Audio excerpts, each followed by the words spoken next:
नमस्कार. सखी सह्याद्रीमध्ये मी रूपलक्ष्मी चौगुले शिंदे आपल्या सगळ्यांचं मनापासून स्वागत करते. एखादा मूर्तिकार जेव्हा दगडातून एखादं शिल्प, एखादी मूर्ती घडवतो तेव्हा तो काय करतो तर दगडाचा इतर भाग हा छाटून काढत असतो आणि त्यातनं एक सुंदर मूर्ती बाहेर येते. हाच संदर्भ घेऊन विदेशातील एक शिक्षण तज्ञांनी शिक्षण या शब्दाची फोड केलेली आहे. ते असं म्हणतात की एज्यूस म्हणजे बाहेर काढणे. आपल्या अंगभूत असणारं कौशल्य, ज्ञान, बुद्धिमत्ता याला योग्य रीतीने बाहेर काढतं ते शिक्षण. पण आज आधुनिक युगामध्ये शिक्षणाची व्याप्ती आणि व्याख्या इतकी विस्तारलेली आहे की वसुदैव कुटुंबकम या ओळीप्रमाणे आज संपूर्ण जगाने कुटुंबाचं स्वरूप धारण केलेलं आहे. त्यामुळे एखाद्या विषयाच्या बाबतीमधलं ज्ञान घेताना फक्त देशातच नाही तर विदेशात जाऊनही आपण उत्तमरित्या ज्ञान संपादन करू शकतो आणि आपल्या स्वतःचा वेगळा व्यक्तिमत्वाचा विकास आपण साधू शकतो. आणि विदेशामध्ये जाऊन शिक्षण घेणं ह्या बाबतीमध्ये भारतीय लोक नेहमीच क्रेझी आहेत, त्यांना नेहमीच त्याच्याविषयी कुतूहल असतं. पण हल्ली आपण असं बघतो की इंटरनेटवरनं आपल्याला सगळी माहिती उपलब्ध आहे, त्याच्या आधारे आपण विदेशातील शिक्षणाच्या संधी माहिती करून घेऊ शकतो. असा जर आपला समज असेल तर तो कृपया तसा समज करून घेऊ नका, कारण त्यामध्ये कन्फ्युजन होण्याची शक्यता जास्त असते. त्यापेक्षा योग्य तज्ज्ञांचं मार्गदर्शन घेऊन जर विदेशी शिक्षणाच्या संधीचं आपण अध्ययन केलं, मार्गदर्शन घेतलं तर ते जास्त योग्य ठरणार आहे. आणि आजच्या कार्यक्रमात आपल्याला नेमकं हेच करायचं आहे. बरं मंडळी, आज आणखी एक विशेष दिवस आहे. आज आहे जागतिक संचार दिन. तेव्हा विदेशी शिक्षणाच्या संधीच्या संदर्भामध्ये, विदेशाच्या संदर्भामध्ये माहितीचा एक संचार आपण करूया त्या निमित्ताने. आणि आजचा विषय काय आहे तो आमच्या चाणक्य प्रेक्षकांनी ओळखलेलाच असेल. विषय असा आहे विदेशातील उच्च शिक्षणाच्या संधी. या विषयावर मार्गदर्शन करण्यासाठी तेवढ्याच तज्ज्ञांना आमंत्रित केलेलं आहे. ते आहेत सुनील शहा, जे फॅक्ट या संस्थेचे संस्थापकही आहेत आणि कार्यकारी संचालकही आहेत. या संस्थेच्या माध्यमातून विद्यार्थ्यांना व पालकांना विदेशातील शिक्षणाच्या संधीच्या विषयी ते मार्गदर्शन करत असतात. या क्षेत्रातील 20 वर्षापेक्षा अधिक काळचा त्यांचा अनुभव आहे. विविध वृत्तपत्रातून या विषयाच्या संदर्भात ते सातत्याने लिखाण करत असतात. विविध वाहिन्यांवर ते माहिती देत असतात. आपल्या सह्याद्री वाहिनीवर आणि आपल्या कार्यक्रमातही यापूर्वी त्यांनी अनेकदा आपल्याला मार्गदर्शन केलेलं आहे. 100हून अधिक सेमिनार या संदर्भात त्यांनी देशात आणि विदेशात घेतलेले आहेत. आणि आणखी एक विशेष त्यांच्याविषयी सांगण्याची गोष्ट म्हणजे ते एक यशस्वी चित्रपट निर्माते आणि दिग्दर्शकही आहेत. आपले दुसरे जे पाहुणे आहेत त्या आहेत माधवी माऊसकर. यांचा देखील या क्षेत्रामध्ये 35 वर्षांपेक्षा अधिक काळचा अनुभव आहे.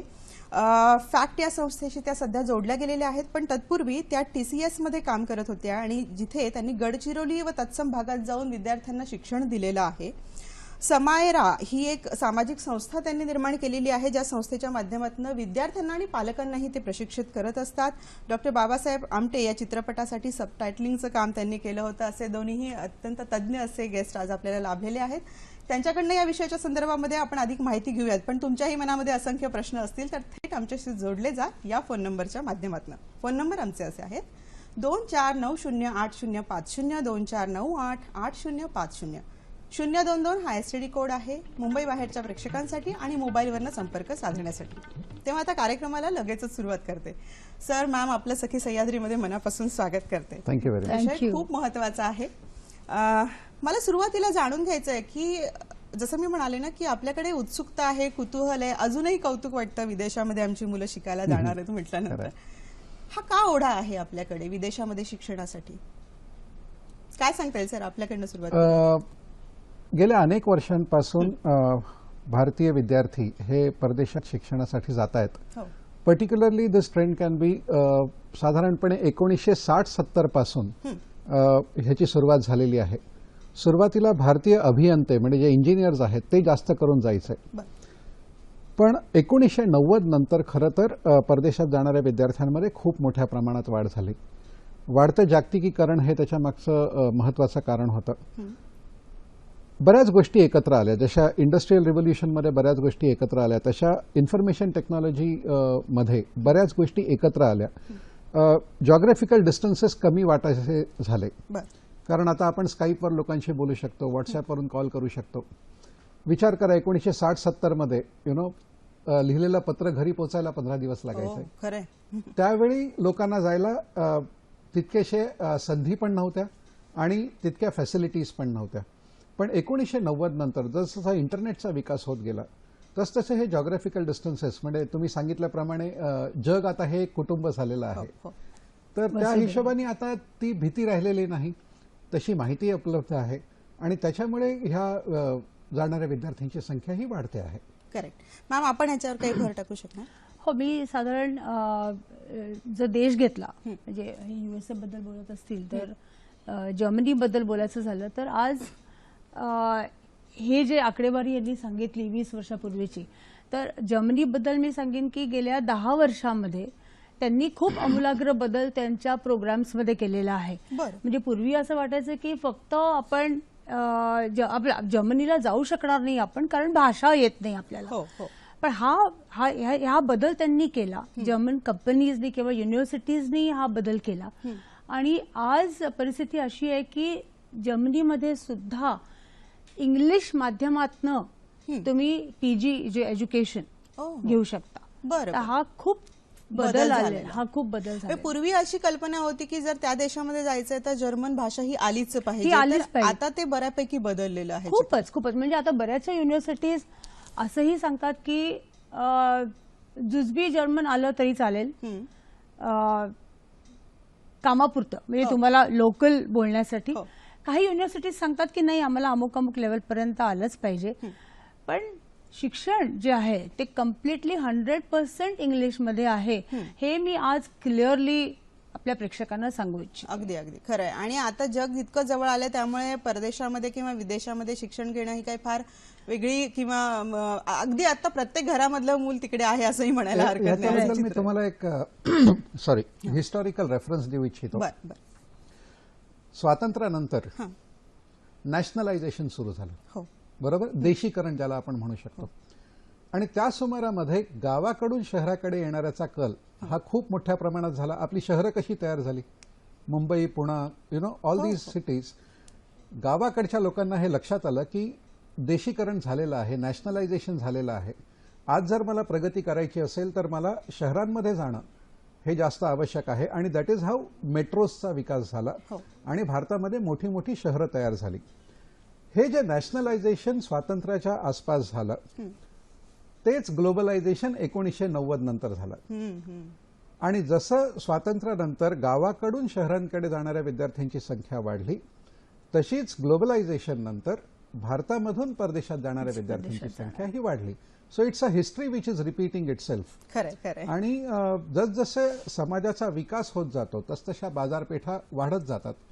आणि जे परफॉर्मिंग लोक असतात, ज्यांना प्रगती करायची इच्छा असते, त्यांचा कल नेहमी मोठ्या बाजारपेठेकडे जाण्याकडे असतो आणि तोच आपण आता सध्या पाहतो. नक्कीच नक्कीच सर. आता हे आपल्या देशात आणि विदेशामध्ये शिक्षण घेताना काय फरक आहे नेमका, की खरंच फक्त एक क्रेज म्हणून किंवा श्रीमंतांचीच मुलं जातात असं काही आहे का, याविषयी तुमच्याकडनं माहिती घेते. पण तत्पूर्वी आपल्याला पुण्यावरनं रोहित सोमण यांचा फोन आहे. हॅलो रोहित. हा बोला. हॅलो. हा बोला रोहित. मला प्रश्न विचारायचा आहे. माझं MSc इन जिओलॉजी झालंय आणि मला MS आणि PhD करायला बाहेर जायचंय. तर मला ऍडवाइस द्याल का जिओलॉजी मध्येच MS आणि PhD करायची? नक्कीच रोहित, नक्कीच. काय सांगू शकतो सर? रोहित सोमण, राईट? हो, रोहित सोमण. रोहित, अतिशय चांगल्या ऑपॉर्च्युनिटीज आहेत. खूप कमी मुलं MSc इन जिओलॉजी केल्यानंतर परदेशात जाण्याचा विचार करतात. ह्याचं मला खूप दुःख आहे. अजूनही भारतामध्ये परदेशात जाण्यासाठी इंजिनियर्सच सगळ्यात जास्त पुढे येतात. पण खरं सांगू का तुला की BSc आणि MScच्या विद्यार्थ्यांना इंजिनिअरिंगच्या विद्यार्थ्यांपेक्षा जास्त मोठ्या प्रमाणात स्कॉलरशिप्स मिळतात आणि खूप चांगल्या संशोधनाच्या ऑपॉर्च्युनिटीज मिळतात. तर तू नक्की MS आणि PhD करण्यासाठी अमेरिका, कॅनडा अशा देशांमध्ये जावं. त्याच्यासाठी GRE आणि TOEFL ह्या 2 परीक्षा द्याव्या आणि चांगल्या विद्यापीठांची निवड करावी की ज्या विद्यापीठांमध्ये जिओलॉजी या विषयावर खूप मोठ्या प्रमाणात संशोधन चालू आहे. पण माझी पर्सनली तुला ही रिक्वेस्ट आहे की माझ्या 20 वर्षांच्या कालखंडामध्ये इंजिनियर्सनीच परदेशात जाणं हे लोकांमध्ये इतकं मुरलेलं आहे की BSc आणि MScच्या विद्यार्थ्यांपर्यंत मला आज पोहोचण्याची ही जी संधी तू पहिल्याच फोननी दिलेली आहे. I don't want to miss this opportunity. आणि मला हे सांगावंसं वाटतं की तू हे नक्की करायला पाहिजे.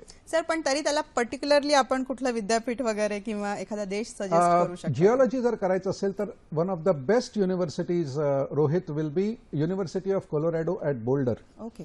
Is a very very good university. आणि त्या युनिव्हर्सिटीमध्ये जर तुला ऍडमिशन मिळाली तर रोहित तुला खरं वाटणार नाही पण तुला ₹1 फी भरावी लागणार नाही. तुला संपूर्ण स्कॉलरशिप मिळेल आणि वर साधारणपणे $1200 ते $1500 स्टायपंड मिळू शकेल. अच्छा. सो हा जो एक गैरसमज आहे की बाबा परदेशातलं शिक्षण खूप महाग असतं, तर तुझ्यासारख्या हुशार विद्यार्थ्यांना की ज्यांना संशोधन करायचं आहे अशा विद्यार्थ्यांना मात्र खूप मोठ्या प्रमाणात स्कॉलरशिप्स दिल्या जातात आणि पैशांचा प्रश्न कुठेच येत नाही. वा. सर स्कॉलरशिप विषयी विशेष तुम्हाला प्रश्न विचारून उत्तर घेणार आहे मी. तत्पूर्वी आपल्याला रवींद्र कुडाळकर यांचा फोन आहे, ते काय म्हणतात बघूयात. हॅलो. नमस्कार, मी रवींद्र कुडाळकर पुण्याहून बोलतोय. नमस्कार. ग्रामीण भागातील गुणवत्ताधारक विद्यार्थी असतात, हुशार असतात, बुद्धिमत्ता असते, प्रबल इच्छा असते उच्च शिक्षणाची प्रवेशात, पण त्यांना समुपदेशना अभावी किंवा योग्य अशा मार्गदर्शनाअभावी पुढे कसं जायचं हे समजत नाही. तर त्याबद्दल आपण मार्गदर्शन करावं. नक्कीच रवींद्रजी, खूप महत्वाचा प्रश्न आहे. ग्रामीण भागातील विद्यार्थ्यांसाठी आपण काय सल्ला द्याल? रवींद्र सर, तुमचा प्रश्न खरोखर अतिशय संयुक्तिक असा आहे. आपल्याकडे खूप टॅलेंटेड विद्यार्थी हे ग्रामीण भागामध्ये असतात आणि अनेक वेळा मला असं पाहायला मिळतं की ह्यांची हुशारी आणि त्यांची कमिटमेंट, हुशारी आपण नंतर बोलू, पण त्यांची कमिटमेंट जी आहे ती शहरी मुलांपेक्षा खूप जास्त असते. आणि म्हणूनच अशा विद्यार्थ्यांना मार्गदर्शन करण्यासाठी मी अनेक वेळा नाशिक, औरंगाबाद इथल्या लहान लहान जागांमध्ये जात असतो, शाळांमध्ये जात असतो, त्यांच्याशी बोलत असतो आणि त्यांना मी ही इन्फॉर्मेशन देत असतो. आपणही कधी बोलावलात पुण्याला तर मी नक्की येईन आणि I will be happy to. Ma'am, आपण काही सांगू इच्छिता? तत्पूर्वी एक फोन घेऊ का? फोन आलेला आहे कांदिवलीवरनं. सुरेश लोकरे बोलतायत. हॅलो. हॅलो. हॅलो. हॅलो. हा सुरेशजी, सलग प्रश्न विचारा आपला कृपया. हा, मी चारकोप कांदिवलीवरून बोलतोय सर. बोला. मी चारकोप कांदिवलीवरून बोलतोय. हा, प्रश्न विचारा सुरेशजी सलग. हा, माझा मुलगा मॅडम MS करायला न्यूयॉर्कला चाललेला आहे. तर त्याला एज्युकेशन पूर्ण झाल्यानंतर जॉब साठी त्याला ट्रम्पच्या विजाचा काय इफेक्ट होईल का वर्किंग विजावरती त्यांचा? बरं बरं, ठीक आहे ठीक आहे. सर आपण काय सांगू शकतो त्यांना? ओके. सुरेश सर, अजिबात चिंता करायची गरज नाहीये. आपण कोणत्याही गोष्टीचा सखोल अभ्यास करत नाही आणि आपल्याला घाबरायला खूप आवडतं असा एक समाज आहोत आपण. जर ट्रम्पचं तुम्ही ते जे ऑर्डिनन्स आहे ते तुम्ही बारकाईने वाचलत तर तुमच्या मुलासाठी खूप चांगल्या संधी ट्रम्प उपलब्ध करून देत आहे. तो कुठेही आडकाठी करत नाहीये. थोडासा जर वेळ मला मिळत असेल तर मला हा खूप महत्वाचा मुद्दा लोकांना समजावून सांगायचा आहे की अमेरिकेमध्ये H1 व्हिसा जो आहे तो मागणारे 2 लोक आहेत. एक इंडियन सॉफ्टवेअर कंपनीज आणि एक अमेरिकेला शिकून तिथे नोकरी करणारी मुलं. हे 2 वेगळे वेगळे लोक आहेत. व्हायचं काय की H1 व्हिसा इश्यू करण्यासाठी म्हणून अवेलेबल झाल्याबरोबर मोठ्या मोठ्या इंडियन IT कंपनीज हे व्हिसाज पटकन घेऊन जायचे. ओके. जसं रेल्वे रिझर्वेशन चालू झालं आणि एखाद्या टूर कंपनीने सगळी तिकीटं काढून घेतली, बरोबर, तर ती जी जेन्युइन कौटुंबिक लोक आहेत त्यांना त्या मिळणार नाहीत. तर ट्रम्पनी ह्या मोठ्या कंपनीजना H1 व्हिसा घाऊक पद्धतीने घेण्यासाठी म्हणून मनाई केलेली आहे. त्याच्याने काय होईल?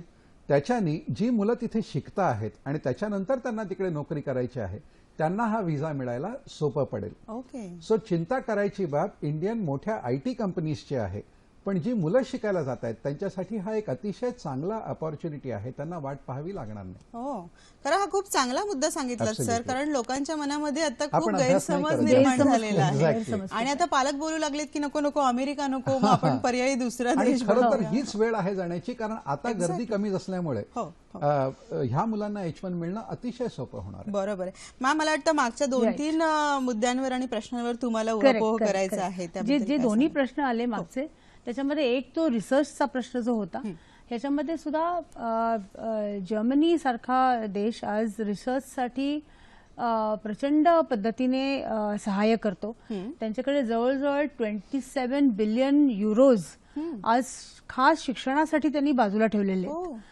आणि जितकी स्टुडंट्स बाहेरने येतात त्यांच्यासाठी एक तर आज माहिती आहे, बऱ्याच जणांना हे माहिती आहे की जर्मनीमध्ये शिक्षण घ्यायचं असेल तर नो ट्युशन फीस. अच्छा, हा एक फार महत्वाचा मुद्दा आहे की म्हणजे नो ट्युशन पालकांना खूप आवडणारा मुद्दा आहे. खूपच आवडणारा मुद्दा आहे. आणि दुसरा जो प्रश्न होता आपल्या ग्रामीण भागातून आलेला प्रश्न होता की तिथे मला सांगू इच्छिते की जेव्हा मी CSR किंवा गडचिरोली सारखा तुम्ही उल्लेख केलात तर ही मुलं खरोखर खूप इंटेलिजंट असतात. खरोखर त्यांची लॉजिकल कॅपॅसिटी किंवा त्यांची प्रॉब्लेम सॉल्व्हिंग कॅपॅसिटी जी असते ही फार फार फार फार स्ट्रॉंग असते. आणि त्यांनी जरूर पुढे यावं आणि आम्ही आहोतच. अशा काही संस्था आहेत का ज्या अशा मुलांना आर्थिक मदत करतात, त्यांना पाठबळ देतात, त्यांना पुढे नेतात? हे घेते तुमच्याकडनं. बरोबर. एक फोन आलेला आहे, आज खूप प्रश्न आहेत. आहेत अशा खूप संस्था आहेत, भारतात आहेत, आपल्या इथे आहेत आणि तिथल्या युनिव्हर्सिटीजही देतातच परफॉर्मन्स बघून. बरोबर. बेळगाववरनं प्रश्न आहे आपल्याला. वैष्णवी जोशी बोलतायत. हॅलो. हा बोला. हॅलो मॅडम, मी MSc बायोकेमिस्ट्री करत आहे आता. आणि माझा प्रश्न हे आहे की PhD इथं करायच्यापेक्षा विदेशात केलं तर फेलोशिपही चांगली मिळते आणि PhD लवकर कम्प्लीट होते. इन द सेन्स इंडियामध्ये केलं तर तुम्हाला 4-5 वर्ष लागतात असं म्हटलं जातं. त्याबद्दल सरांचं ओपिनियन काय आहे? बरं वैष्णवी, खूप चांगला प्रश्न आहे सर. PhD विदेशामध्ये देशाच्या तुलनेत लवकर होतं. वैष्णवी, तुम्ही प्रश्नही विचारलेला आहे आणि उत्तरही दिलेलं. मला फक्त आशीर्वाद देण्याचं काम बाकी ठेवलेलं आहे. My best wishes are with you. Definitely go head with this plan. खूपच चांगला प्लॅन आहे, नक्की करा. बरं. मला वाटतं आज आणखी एक विशेष दिवस आहे मंडळी. आज हायपर टेन्शन डे आहे. आज हे दोघंही गेस्ट आलेले आहेत आणि विद्यार्थ्यांच्या मध्ये जे काही टेन्शन आहे की आम्हाला विदेशात जायचं आहे शिक्षणासाठी, आम्ही काय करावं, ते बऱ्यापैकी टेन्शन विद्यार्थ्यांचं आणि पालकांचंही हे दोघंही गेस्ट आज दूर करतायत. मंडळी, आज खूप सारे दिवस आहेत, विशेष दिन ज्याला आपण साजरे करतो त्यातल्या. मगाशीच मी आपल्याला सांगितलं की आज हायपर टेन्शन डे आहे. तर त्याचं जे ब्रीदवाक्य आहे यावर्षीचं ते असं आहे की know your numbers with the goal of increasing high blood pressure. तुमच्या ब्लड प्रेशरचा नंबर जो आहे तो तुम्ही जाणून घ्या. त्याचप्रमाणे आज होमोफोबिया, ट्रान्सफोबिया, बायोफोबिया हेही दिवस आहेत. त्यामुळे आजचा दिवस खूप विशेष आहे असं म्हणायला काही हरकत नाहीये सर. आणि अशा चांगल्या आणि विशेष दिवशी आपण खूप चांगली माहिती घेतोय, लोकांना देतोय. मला एका महत्त्वाच्या विषयावर यायचंय सर की विदेशातलं उच्च शिक्षण म्हटल्यानंतर पालकांपुढचा सगळ्यात महत्त्वाचा प्रश्न पैशांची आर्थिक तरतूद. आपण मगाशी सांगितलं की खूप साऱ्या स्कॉलरशिप आहेत, आपल्याकडे त्याच्याविषयी माहिती नसते. त्याचबरोबरीने मला बँक आपल्याकडे काही पालकांना या विषयाच्या संदर्भात कर्ज देतं का, याही विषयी पालकांना मार्गदर्शन करा. अगदी खरं आहे की बहुतेक पालकांना भीती वाटते की परदेशातलं शिक्षण हे खूप महाग असेल. असं नाहीये. मुलं जर हुशार असतील आणि मेहनत करायला तयार असतील तर तिथल्या विद्यापीठांमधून खूप मोठ्या प्रमाणात स्कॉलरशिप्स अवेलेबल असतात. आणि स्कॉलरशिप नंतर हा खर्च हा भारतातल्या शिक्षणापेक्षाही अनेक वेळा कमी होतो, जसं मी रोहितला आणि वैष्णवीला सांगितलं. सो जर मुलं खूप हुशार असतील तर त्यांना योग्य मार्गदर्शन द्या आणि योग्य विद्यापीठांमध्ये ॲप्लिकेशन्स पाठवा, तर तुम्हाला स्कॉलरशिप्स मिळतील. बँकांकडनं शैक्षणिक कर्ज हे खूप मोठ्या प्रमाणात उपलब्ध आहे. मागच्या काही वर्षांमध्ये अशा बँका उघडलेल्या आहेत ज्यांचं एकमेव कारण एज्युकेशन लोन देणं आहे. म्हणजे जशा हाऊसिंग लोनसाठी स्पेसिफिक बँक्स आहेत तशा आता एज्युकेशन लोनसाठी स्पेसिफिक बँक्स आहेत. त्यांना शिक्षण जास्त चांगलं समजतं आणि त्याच्यामुळे ह्या लोन्स तुम्हाला मिळू शकतात. पण मध्यमवर्गीय जे पालक आहेत त्यांना मी लोन घेण्यापेक्षा मुलांवर आर्थिक जबाबदारी थोडी देऊन त्यांच्याकडनं मेहनत करून योग्य विद्यापीठांमध्ये अर्ज पाठवून विद्यापीठाकडनं स्कॉलरशिप मिळवा, म्हणजे कर्ज घ्यायची वेळ येणार नाही. दिस इज माय ॲडवाइस टू. आणि तेवढे स्कॉलरशिप्स आज विद्यापीठ देत आहेत, अवेलेबल आहेत. परफॉर्मन्स वरती अवलंबून असते तुमची स्कॉलरशिप आणि विद्यापीठ देतात स्कॉलरशिप. नक्की. मॅम, पूर्वतयारी जी आहे त्यातला हा एक महत्त्वाचा विषय. तसा आणखी अनेक विषय असतील मला वाटतं. तर त्या पूर्वतयारी विषयी येऊयात. पण पुन्हा एकदा आपल्याला फोन आलेला आहे, तो फोन आधी घेते. शलाका गाडगळे बोलतायत कल्याणवरनं. बोला. हॅलो. हॅलो शलाका ताई. हॅलो. हां नमस्कार, मी शलाका गाडगीळ कल्याणहून प्रश्न विचारू इच्छिते. माझा असा प्रश्न आहे की खरोखर म्हणजे उच्च शिक्षणापर्यंत पोहोचेपर्यंत आई वडील मध्यमवर्गीयातले असते किंवा कुठल्याही वर्गातले असू दे, त्यांनी हाडाची काढं करून मुलांना शिकवलेलं असतं. त्याच्यानंतर उच्च शिक्षण घेण्यासाठी ते परदेशात जातात. त्याच्याबद्दल काही त्यांनी ते घ्यावं उच्च शिक्षण, पण उच्च शिक्षण घेऊन ते परत भारतात येत नाहीत. हे फार मोठं म्हणजे तर ते परत आपल्याकडे त्यांच्या शिक्षणाचा त्यांची जी बुद्धिमत्ता आहे त्याचा आपल्या देशाला उपयोग व्हावा यासाठी काही अटी घालता येतील का? नक्की शलाकाताई, खरं सांगते आम्ही कार्यक्रम सुरू होण्याच्या आधी याच मुद्द्यावरती आम्ही बोलत होतो. काय सांगाल मॅम, आपल्याकडे येते मी. हो, डेफिनेटली. इनफॅक्ट मी जेव्हा मुलांचं काउन्सिलिंग करते, खास करून जर्मनीसाठी मी काउन्सिलिंग करते, तर माझा मुलांशी बोलण्याचा ओघ आणि त्याच्याबरोबर पालक येतातच, काका काकू आजी आजोबा सगळेच येत असतात. तर त्यांच्याबरोबर गप्पा मारताना मी हे सांगते की तुम्ही उच्च शिक्षण जरूर घ्या, उच्च शिक्षण घ्या. तिथली जी इन्फॉर्मेशन आहे किंवा टेक्नॉलॉजी आहे ती घेऊन तुम्ही भारतात परत या, हे मी आवर्जून सगळ्यांना सांगत असते.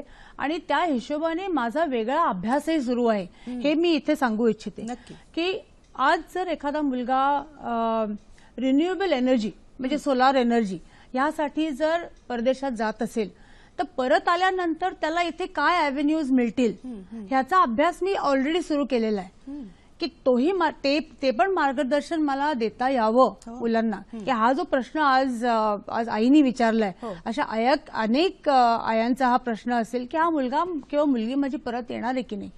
तर डेफिनेटली हा प्रयत्न आपणच केला पाहिजे. आपल्या मुलांना हे सांगितलं पाहिजे की तुम्ही भारतात परत या आणि अजून इथून आपण पुढची 5 वर्ष बघत आहोत. आज जर तुम्ही जात असाल तर 2 वर्ष MS चे, 2 वर्ष नोकरीचे आणि त्याच्यानंतरचा आपण 4 वर्षाचा प्रवास बघत आहोत. तर परत आल्यानंतर भारतही बदलतोय ना. भारतामध्ये सुद्धा अनेक आज ऑपॉर्च्युनिटीज येत आहेत. तर त्याचा लाभ आपण घ्यावा आणि आपल्या युथनेच ते घडवावं नंतर. ही माझी कळकळीची विनंती आहे सगळ्या युथला. नक्की मला वाटतं युथनी ही तुमचं कळकळीची विनंती ऐकलेली. मॅडम, आपल्याला पश्चिम बंगाल कोलकात्यावरनं फोन आहे. प्रियंका भट बोलतायत. हॅलो प्रियंका, सलग प्रश्न विचारा कृपया. हॅलो 82400. हॅलो प्रियंका, आपला प्रश्न विचारा सलग. हे स्टुडंट लोन कोणकोणत्या बँक्स मध्ये अवेलेबल आहे हे विचारायचं होतं. कोणत्या बँक देतात? बरं नक्कीच. काय सांग, मगाशी आपण बोललात सर, पण त्यांना स्पेसिफिक स्टुडंट लोन प्रत्येक नॅशनलाइज्ड आणि कोऑपरेटिव्ह बँकेमध्ये तुम्हाला स्टुडंट्स लोन मिळतील. पण जसं मी रेफर केलं की काही एज्युकेशनल लोनसाठी स्पेसिफिक बँक्स आहेत. तर HDFCनी एक नवीन बँक चालू केलेली आहे जिचं नाव आहे क्रेडिला. अवान्से नावाची एक बँक आहे. अशा क्रेडिला पण खूप मोठी प्रमाणामध्ये हे काम करत आहे. सो आणि प्रत्येक नॅशनलाइज्ड आणि कोऑपरेटिव्ह बँकेमध्ये तुम्हाला हे लोन मिळू शकेल. बरं सर, पूर्वतयारी ह्या विषयावर आपण जेव्हा बोलत होतो तेव्हा काही पूर्व परीक्षा देखील या विद्यार्थ्यांना द्याव्या लागतात, ज्याच्यामध्ये टोफेल वगैरे सारख्या परीक्षा आहेत. तर त्यांच्याविषयी आपण काही सखोल सांगू शकता मॅम? सांगा. नक्की. इंग्लिश ह्याच्या ज्या परीक्षा आहेत, टोफेल म्हणजे test of English as a foreign language, आणि IELTS, आता ही 2 नावं साधारण युथला माहिती असतात. तर ह्याचा अभ्यास करणं आणि ह्याच्यात चांगली मार्क मिळवणं हे फार महत्वाचं आहे. म्हणजे विदेशात जाण्याआधी यांना या परीक्षा द्याव्या लागतातच. आणि काही युनिव्हर्सिटीजचे इथे काय म्हणतात त्याला लिमिटेशन्स आहेत की तुम्हाला एवढेच मार्क मिळाले तर आम्ही घेऊ. अच्छा. म्हणजे 80च्या वर किंवा 100च्या वर किंवा बँड 6 किंवा बँड 7 असे मिळाले तरच घेऊ. आणि प्लस त्याच्याबरोबर असंही आहे की आज जर तुम्ही परदेशात शिकायला जात आहात तर तुम्हाला इंग्लिश हे आलंच पाहिजे. म्हणजे फक्त एक्झामसाठी न करता पण त्याचा सराव सतत व्हावा, असंच आमचं काउन्सिलिंग असतं. बरं सर, आणखी काही परीक्षा किंवा ह्या टोफेलची तयारी करत असताना मला विचारायचं की आता असं करून चालणार नाहीये की 12वी झाली आणि सडनली मी डिसाईड केलं की मला विदेशात उच्च शिक्षणासाठी जायचं आहे.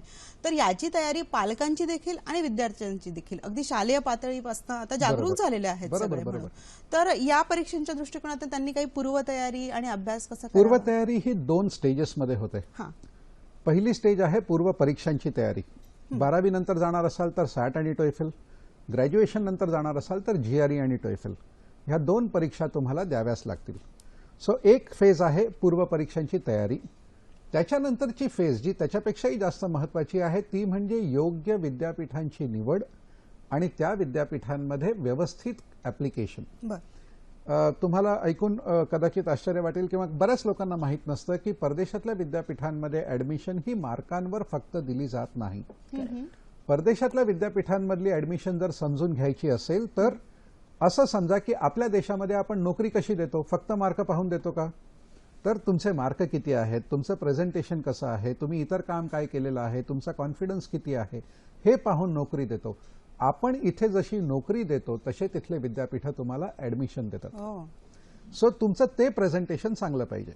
सो 2 फेजेस, पूर्व परीक्षांची तयारी आणि दुसरं विद्यापीठांना ऍप्लिकेशन. विद्यापीठांना ऍप्लिकेशनच्या 2 सब स्टेजेस, अचूक विद्यापीठांची निवड आणि त्या विद्यापीठांमध्ये व्यवस्थित ऍप्लिकेशन. सो ह्या गोष्टी जर नीट केल्या तर खूप मोठं. ह्याला जोडून मला एक स्लाइड दाखवायची. नक्की नक्की मॅम. तर ही जी पूर्वतयारी म्हटली आहे त्याच्यामध्येच हे येतं.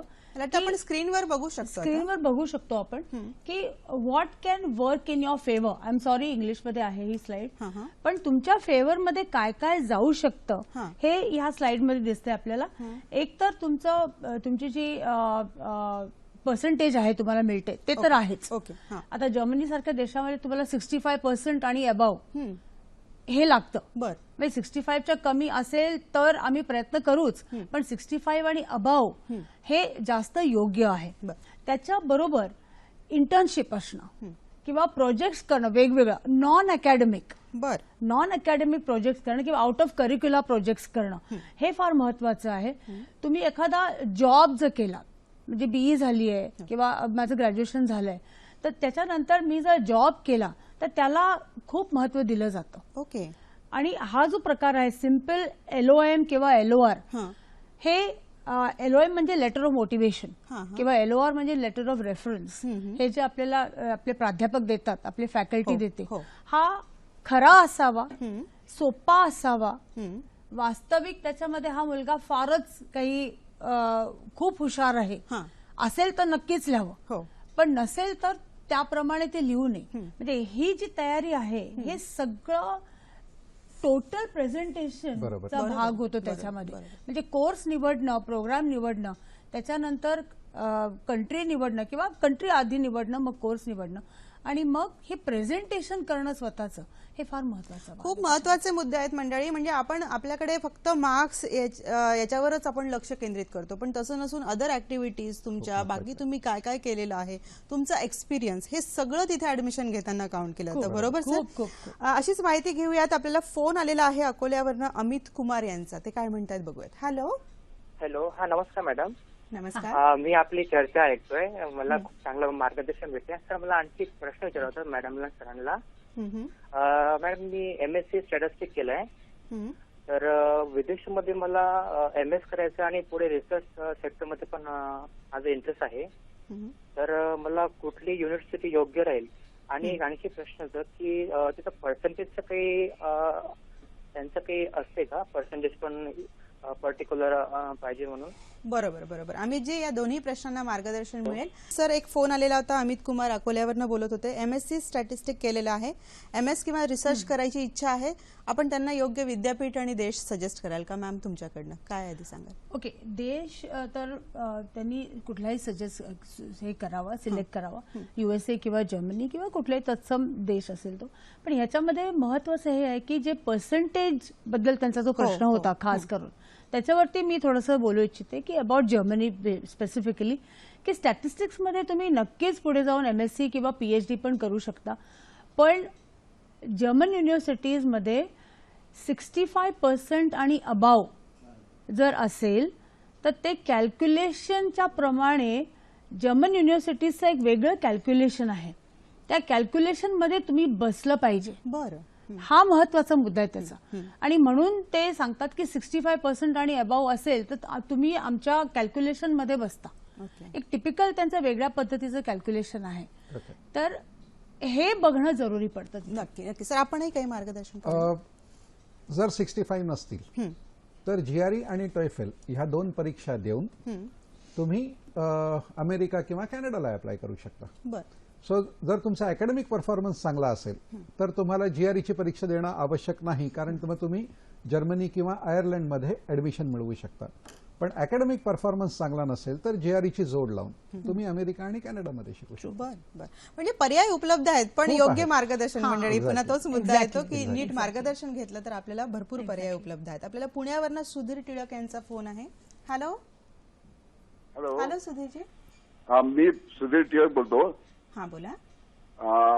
मॅडमनी सांगितलं की त्या असं उद्युक्त करतात की उच्च शिक्षणानंतर 12वी परत यावं. माझा स्वतःचा अनुभव सांगतो. माझा मुलगा 6 वर्ष नॉर्थ कॅरोलिना स्टेट युनिव्हर्सिटीमध्ये डॉक्टरेट झाला, MS झाला. अमेरिकेत पण नोकरी नाही मिळाली, इकडे थोडी टेम्पररी नोकरी मिळाली. आता गेले 1 वर्ष तो बेकार आहे, नोकरी नाही. Overqualified to get a job in India. असं होतं ना. म्हणजे त्या सांगतात की तुम्ही भारतामध्ये या, पण भारतामध्ये त्या लायकीच्या संधीच उपलब्ध नाहीये. तर काय करता आता? बायोलॉजिकल ऍग्रिकल्चर मध्ये काय करणार तुम्ही इकडे येऊन सांगा मला. बरं सुधीरजी, नक्की तुमचा मुद्दा पोहोचला आमच्यापर्यंत. त्यांचं म्हणणं आहे की तिथे शिक्षण घेऊन परत या असं म्हणताय, पण इथे तशा जॉब ऑपॉर्च्युनिटीज मुलांना नाहीये. मला माधवीने जेव्हा हा प्रश्नाचं उत्तर दिलं होतं मागच्या मॅडमना, कल्याणच्या मॅडमना, तेव्हाही मला बोलावं असं वाटलं होतं. फॉर्च्युनेटली टिळक साहेबांनी मला ती ऑपॉर्च्युनिटी दिलेली आहे. सर, दोन्ही पद्धतीने कामं आहेत. मी जसं सांगितलं की कोकणातून मायग्रेट झालेला माणूस जेव्हा मुंबईला आला तेव्हा तो कोकणातून निघताना हे बोलून निघाला होता की मी काही वर्ष मुंबईमध्ये काम करतो आणि नंतर कोकणात येऊन राहतो. किती जण परत गेले सर? बरोबर आहे. आपणही 50 वर्षापूर्वी जेव्हा वेगळी वेगळी गावखेडी, मी सोलापूरवरनं मुंबईला आलो, म्हणजे माझे वडील आले. त्यांच्या वडिलांनी खूप अडवायचा प्रयत्न केला की बाबा तुम्ही सोलापूरलाच राहा, मुंबई खूप मायानगरी आहे. वडिलांनी सांगितलं की नाही, मी थोडं शिक्षण करतो, थोडी नोकरी करतो, 4 पैसे गाठीला बांधतो आणि परत येतो. किती जण परत गेले सर? सो प्रॉब्लेम असा आहे की हे जे प्रगतीचं गाडं आहे हे उलटं कधी फिरत नसतं. True, you get me? जे भारताच्या बाबतीत झालं ते आता जगाच्या बाबतीत झालेलं आहे. तू कार्यक्रमाची सुरुवातच इतकी चांगली केलेली आहे की जग हे एक कुटुंब झालेलं आहे. बरोबर आहे. सो आज आपण जेव्हा प्रगती करतो तेव्हा जर आपल्याला चांगल्या ऑपॉर्च्युनिटीज परदेशात मिळत असतील तर परदेशातही राहण्यामध्ये मला काहीही चुकीचं असं वाटत नाही, कारण जग हे एक झालेलं आहे. आज तुम्ही परदेशात जरी गेला तरी सुंदर पिचाईला आज आपण भारतीय म्हणून त्याचा आपण, किंवा इंदिरा नोई, हे जर गेलेच नसते परदेशात तर भारताबद्दल लोकांना कसं कळलं असतं? सर, आता परदेशाची अशी स्थिती आहे की एक विशिष्ट भाग जसा आपला भारतीयच लोक आहेत तिथे गेल्यावर वाटत नाही की हे विदेश आहे म्हणून. ही प्रगती आपणच केली. हा थोडासा आपल्या विषयाला सोडून मुद्दा आहे. विद्यार्थ्यांची उत्सुकता ताणल्या गेली म्हणून त्यांच्या मुद्द्याकडे याला जोडून मला एकच वाक्य सांगावं वाटतं एका स्टुडंट बद्दल. तो ध्येय करूनच आला होता. रत्नागिरीहून तो इंजिनिअरिंग करून आमच्याकडे काउन्सिलिंगला आला आणि त्यांनी सांगितलं की मी जाणार आहे, पण मी पुढच्या वर्षी जाणार आहे. मी म्हटलं या वर्षात काय करणार आहेस तू? तर या वर्षामध्ये मी माझा स्वतःचा स्टार्टअप सुरू करून ठेवणार आहे. की परत आल्यानंतर मला तिथे हे करायचं, जॉईन करायचं. खूप कौतुक वाटलं मला त्या मुलाचं. नक्की नक्की. सर, खरं तर आपण इंजिनिअरिंग वगैरे याबद्दल बोलतो आहोत, पण माझ्या मनामध्ये आता असा एक प्रश्न आहे, मला वाटतं अनेक विद्यार्थ्यांच्या मनात असेल की आर्ट्सच्या फॅकल्टीचे विद्यार्थी असतील किंवा फाईन आर्ट्स मधले असतील, फिल्म्स, म्युझिक, ड्रामा या क्षेत्रामधले मुलं देखील आज विदेशात जाऊन शिक्षण घेऊ इच्छितात. आम्ही ऐकतो अशा बातम्या की एकेका मोठ्या मोठ्या फिल्म स्टारची मुलं आज विदेशात जातात आणि तिथे काहीतरी शिक्षण घेऊन येतात. नेमकं काय आहे, त्या संधी काय अवेलेबल आहे, त्याच्याही विषयी माहिती घेते. पण आपल्याला फोन आलेला आहे. किरण बोलतायत, तर फोन आधी घेते. हॅलो, किरण पटेल बोलतायत पनवेलवरनं, बोला. Hello, good afternoon ma'am. Kiran Patel बोलतोय पनवेलवरून. आणि मी आता मेकॅनिकल इंजिनिअरिंग करतोय and I am in 3rd year नाव. आणि माझे ग्रेड्स वगैरे पण एकदम आउटस्टँडिंग आहे आतापर्यंतच्या सेमिस्टरचे. आणि मी MS साठी प्लॅनिंग करतोय. अँड माझ्या थोड्या सिनियर्सनी सजेस्ट केले की तुम्हाला 2च ऑप्शन चांगले आहेत, एक म्हणजे जर्मनी आणि एक US. आणि मला मेकॅनिकल मधले कुठल्याही फील्डमध्ये चांगला इंटरेस्ट आहे. जस्ट माझा एक असा डाऊट आहे की आता अमेरिकेमध्ये जायचं म्हटलं तर तिकडे ट्रम्प सरकारमुळे थोडासा प्रॉब्लेम झाले. आणि जर्मनीमध्ये जायचं म्हटलं तर काही लोक बोलतात की ब्रेक्सिटचा जर्मनीच्या इकॉनॉमीवर थोडासा फरक पडलाय. तर याचा आपल्या एज्युकेशनवर काय फरक पडतो का? हा माझा पहिला प्रश्न. हा, आणि सेकंड प्रश्न माझा मॅम हा आहे की मी सपोज मी जर्मनी सिलेक्ट करतो ऍज माय करिअर डेस्टिनेशन, देन तिकडे आपल्याला जॉब ऑपॉर्च्युनिटीज आहेत का चांगल्या? आणि मॅम मला चांगल्या युनिव्हर्सिटीज आणि कोर्स सजेस्ट करा for mechanical engineering. Okay okay. तुमचे सगळे प्रश्न अतिशय चांगले आहेत आणि हे काउन्सिलिंगला योग्य प्रश्न आहेत. तुम्ही आम्हाला जरूर येऊन भेटा. पण ह्याच्यामध्ये एक क्लिअर कट तुम्हाला हे देते की yes you can go to Germany. जर्मनीमध्ये मेकॅनिकल इंजिनिअरिंगसाठी खूप चांगले ॲव्हेन्यूज आहेत. 2 प्रकारच्या युनिव्हर्सिटीज असतात, टेक्निकल युनिव्हर्सिटीज असतात आणि युनिव्हर्सिटी ऑफ अप्लाइड सायन्सेस असतात. तिथे दोन्हीकडे तुम्हाला खूप प्रॅक्टिकल ट्रेनिंग दिलं जातं आणि तुम्ही 18 महिने MS केल्यानंतर जर्मनीत राहू शकता जॉब शोधण्यासाठी. स्टुडंट व्हिसावरती तुम्ही राहू शकता. त्यामुळे ॲव्हेन्यूज खूप ओपन आहेत आणि तुमचा डिसिजन जो आहे जर्मनीला जायचा हा अतिशय चांगला डिसिजन आहे. आणि तुम्ही हे पण सांगते की ग्रेड्स तुमचे चांगले आहेत. त्यामुळे ऍटलीस्ट गो हेड विथ. खर्चही कमी होणार आहे जर्मनीमध्ये आणि प्लस जॉबही ते करू शकणार आहेत. नक्कीच सर, आपल्याकडे वेळ खूप कमी आहे, मुद्दे खूप आहेत आपल्याकडे. पण मी जो आता प्रश्न विचारला होता त्या प्रश्नाला बद्दल आपण काय सांगू? मी अगोदर पण सांगितलं होतं इंजिनिअरिंग नंतरच परदेशात जाणारा हा एक आपल्याकडे एक गैरसमज आहे. खूप चांगल्या ऑपॉर्च्युनिटीज. माझी मुलगी स्वतः आर्ट्सची विद्यार्थिनी आहे आणि शी स्टडिंग देअर. तिथली जी विद्यापीठं आहेत तिथे सर्व कोर्सेस एकाच विद्यापीठामध्ये शिकवण्याची पद्धत आहे. So in the same university you will have N engineering department, economics department, business department and things like that. So नक्की करावं. आणि 12वी नंतर पर्टिक्युलरली शिक्षणाच्या संधी इथल्या मध्यमवर्गीय लोकांनी तिथल्या शिक्षणाच्या संधी पाहाव्यात. म्हणजे मी ग्रॅज्युएशन नंतरच्या मुलांना एक व्यवसाय म्हणून गाईड करतो, पण 12वी नंतरच्या मुलांना गाईड करायचं काम हे मी देवाचं काम समजून करतो. कारण खरंच सांगतो, कारण आपली मुलं इतक्या चांगल्या शालेय पद्धतीमधनं बाहेर आलेली असतात, पण तितकी चांगली हायर एज्युकेशन इन्स्टिट्यूशन्स आपल्याकडे नाहीयेत. आणि मग ज्यांना IITला जायचं होतं ते कुठेतरी Bhaurao Thite college of engineering सारख्या कॉलेजमध्ये शिक्षण सम्राटांच्या अतिशय हलक्या दर्जाच्या कॉलेजेसमध्ये जाताना आपल्याला दिसतात. त्या पालकांना मला निक्षून सांगावं असं वाटतं की खराब कॉलेजेसमध्ये आपल्या मुलांना पाठवू नका आणि परदेशातल्या कॉलेजेसमध्ये चांगली शिष्यवृत्ती घेऊन पाठवा. Is what I would like to. पण सर, मग आता अमेरिकेकडे ओढा असतो विद्यार्थ्यांचा, किंवा मग सेकंड ऑप्शन त्यांनी जर्मनी वगैरे दिलं, तिथेही नाही ऍडमिशन मिळालं तर विद्यार्थ्यांनी पुन्हा दुसरं आयर्लंड किंवा न्यूझीलंड असं सिलेक्ट करावं का? त्यापेक्षा मग आपल्या देशातच शिक्षण घेतलं बरं. I would love to answer this. Admission न मिळणं हे परदेशात कधीच होत नसतं. कारण जितके विद्यार्थी आहेत त्याच्यापेक्षा जास्त मोठं त्यांचं इन्फ्रास्ट्रक्चर आहे. त्याच्यामुळे ऍडमिशन मिळणार नाही असं नाहीये. पण आयर्लंडला कुठल्या विद्यार्थ्यांनी जावं? आता पनवेलच्या मुलाचा जो प्रश्न आला होता त्याला मेकॅनिकल इंजिनिअरिंगच्या खूप चांगल्या ग्रेड असल्यामुळे त्यांनी जर्मनीला जाणं जास्त उपयुक्त आहे. एखाद्याच्या ग्रेड्स कमी असतील तर तो GREचा अभ्यास करून अमेरिकेला जाऊ शकतो. एखाद्याला ऑलरेडी 2-3 वर्ष त्यांनी जॉब केलेला आहे आणि शिक्षणासाठी त्याला फक्त स्थलांतर म्हणून पाहायचं आहे, त्यांनी आयर्लंडमध्ये जावं, कारण तिकडे 1 वर्षात MS पूर्ण होतं आणि लगेच 3 वर्ष जॉब करता येतो. सो प्रत्येकासाठी ऍडमिशन मिळते, पण तो त्या देशाची निवड करणं हे एक अतिशय स्किलफुल जॉब आहे असं मला वाटतं. एक सेकंड. हा जो परफॉर्मिंग आर्ट्सचा प्रश्न होता त्याच्यामध्ये मी थोडंसं लिहून आणलंय की हे जे टॉपिक्स आहेत हे कदाचित आपण कधी ऐकले नसतील की परफॉर्मिंग आर्ट्समध्ये ह्याच्यामध्ये पण तुम्ही पदव्युत्तर म्हणजे MS करू शकता. For example serial story telling किंवा व्हिज्युअल अँथ्रोपॉलॉजी हे सब्जेक्ट्स आहेत for arts, for dramatics, for theatre. आणि ह्याच्यासाठी परफॉर्मिंग आर्ट्सचा प्रश्न होता की अतिशय उत्तम युनिव्हर्सिटीज जर्मनीमध्ये अवेलेबल आहेत याच्यासाठी. आपण बर्लिन फिल्म फेस्टिवल तर ऐकतोच याच्यामध्ये. त्यामुळे खूप संधी उपलब्ध आहे. You only need to have patience. नक्की नक्की.